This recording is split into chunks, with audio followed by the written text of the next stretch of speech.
في ليلة من الليالي لست أدري ما تراني ظلمة تغمرني يا He tells us to worship Allah alone and only, and not what others worship commonly. He orders us to pray, to be chaste, to speak truly, to be good to our kin and kith, and treat them kindly. These words are not mine, and they are verily from his all the enemy reported exactly. Who is the man that even his enemy when he spoke? And honestly, he thought of him very highly. He is the messenger sent by Allah the most holy, sent for you to worship Allah correctly.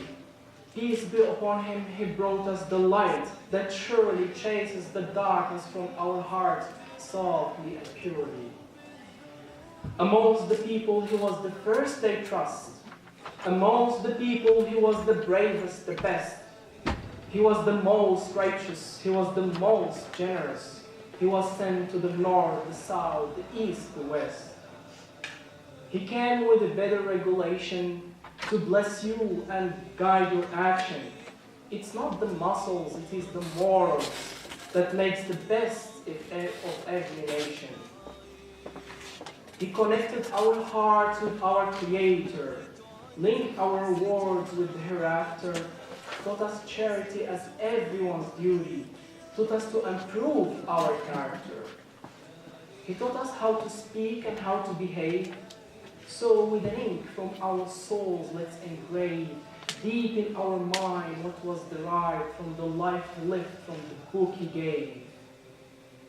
He told us that after praying 5 daily, the best rewarded deed to do secondly is to show goodness, to show kindness to our parents and treat them nicely. Aisha said when asked, whom do you love most? A lesson about a world that was lost, sometimes forgotten, usually hidden, while the faith is about whom do you love the most. He was a loving husband, welcoming when met. He was honorable, never disgraceful.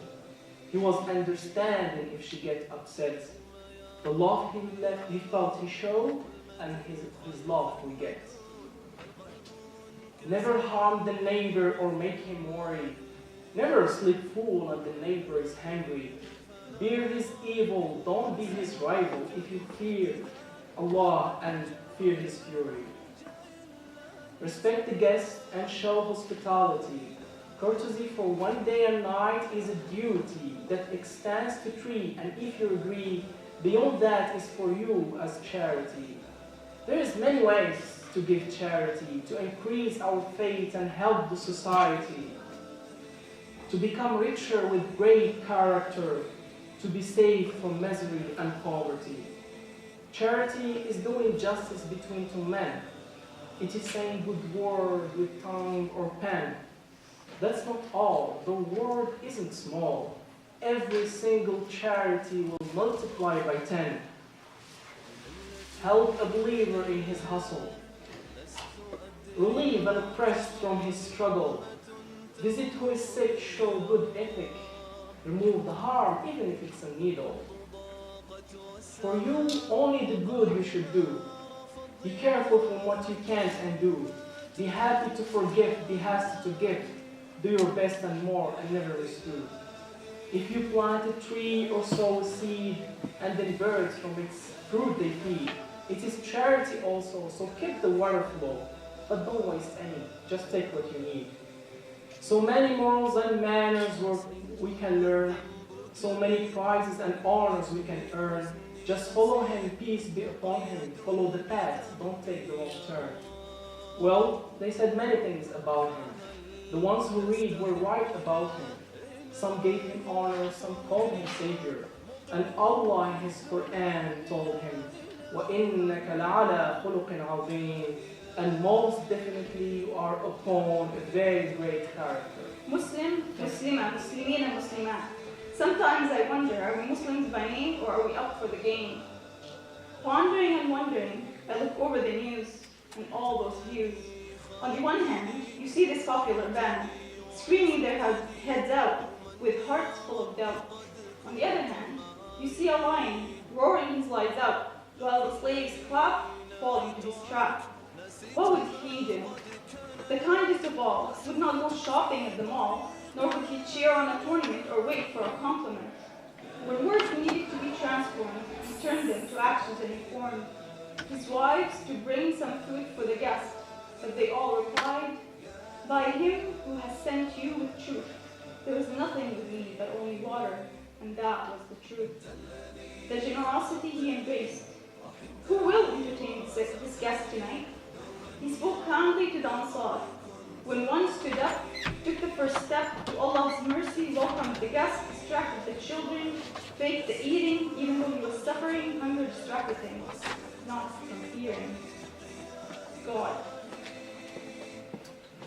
The Prophet, peace be upon him, helped the victim, always. That's what he would do. Stand by the innocent, no matter how difficult, no matter the incident. He was never dissonant.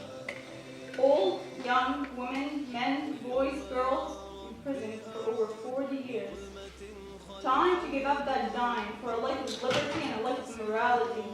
Life of peace and not of cease. Now the real question is, what would you do?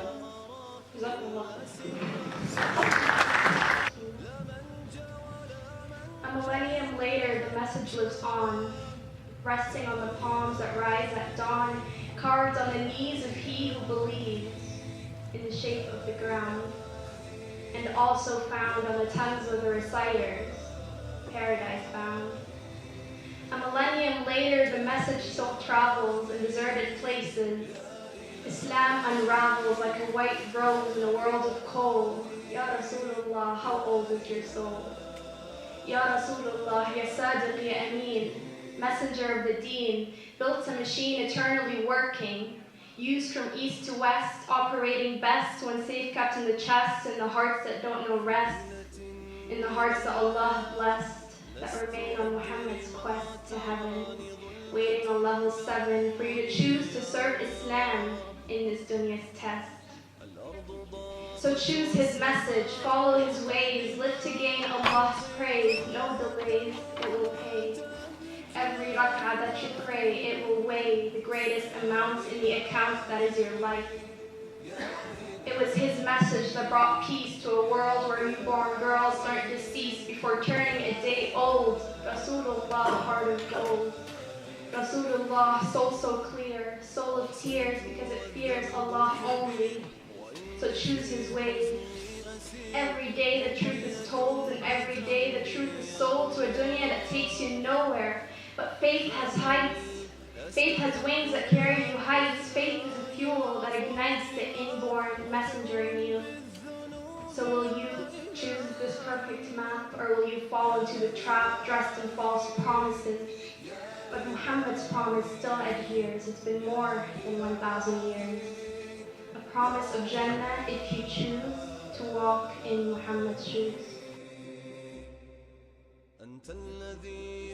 Implications, and for your information, every innovation is a deviation, an illustration, interpretation, initiation for your annihilation.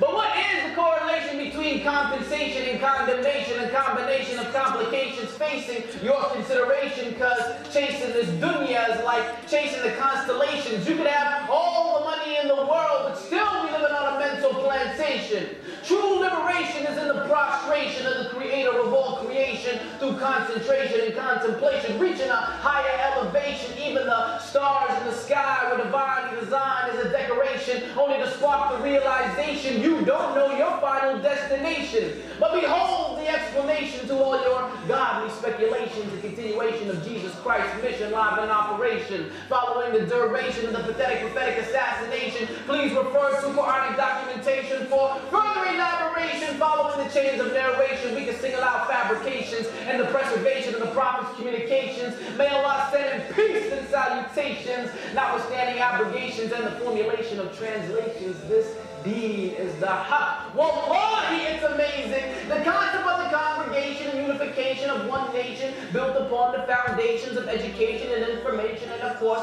the authentic applications of the best generations. Like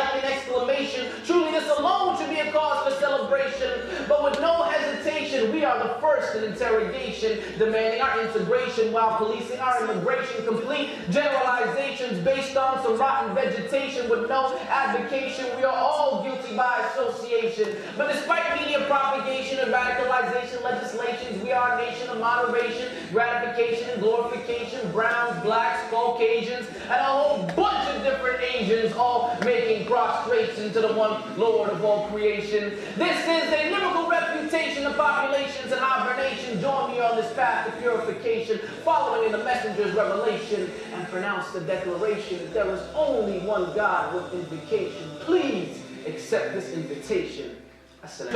Why did Allah subhanahu wa ta'ala send upon this earth prophets? Why do you think Allah, He sent upon this earth prophets? Can anyone tell me? To guide us? Okay, very good. What else? To remind us, sure, yeah? To convey His message? Okay, why not just send an angel? That would be easy, right? Okay, so the prophets were examples, right? They were human examples. So the prophets, and most of them were married, okay, they had kids, they had families, they had friends, some were involved in trade, some were involved in various aspects of life that we now take a look at and we learn from, right? The Prophet Muhammad, peace be upon him, he had many aspects of his life. He was a politician, he was a judge, he was a family man, right? He was a military general. So we learn from every aspect of our lives from his example. Okay, very good. Now, like I mentioned before, these prophets have come all throughout time. And Muslims, we all know this, right? Allah, He has sent upon messengers and prophets throughout human history. And we, this last, ummah, this last nation, we received one prophet. Our prophet Mohammed, peace be upon him. Muhammad is the final prophet. There is no prophet to come out. The way Muslims love Muhammad, makes you think, why do we love him so much? Why is it that we name like every other kid Muhammad? Why is it? The most popular name in the world to this day. You think it will get played out eventually? You think people would stop naming, okay, let's try something else now. Let's just try Bob or something. I don't know, let's mix it up. You would think this. Oh man, I know brother's name, Muhammad, first name, last name, Muhammad. First name Muhammad, last name Muhammad. What's your real name? Muhammad. The best name. Alright? We don't need more.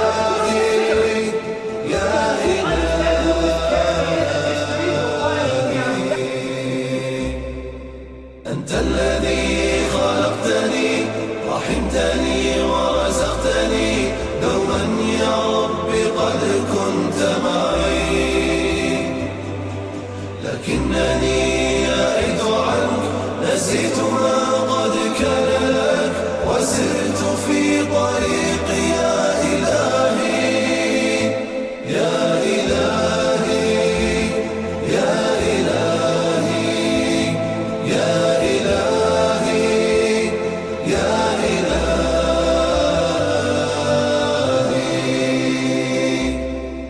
واليوم يا ربي أعود من ظلمة خلف الحدود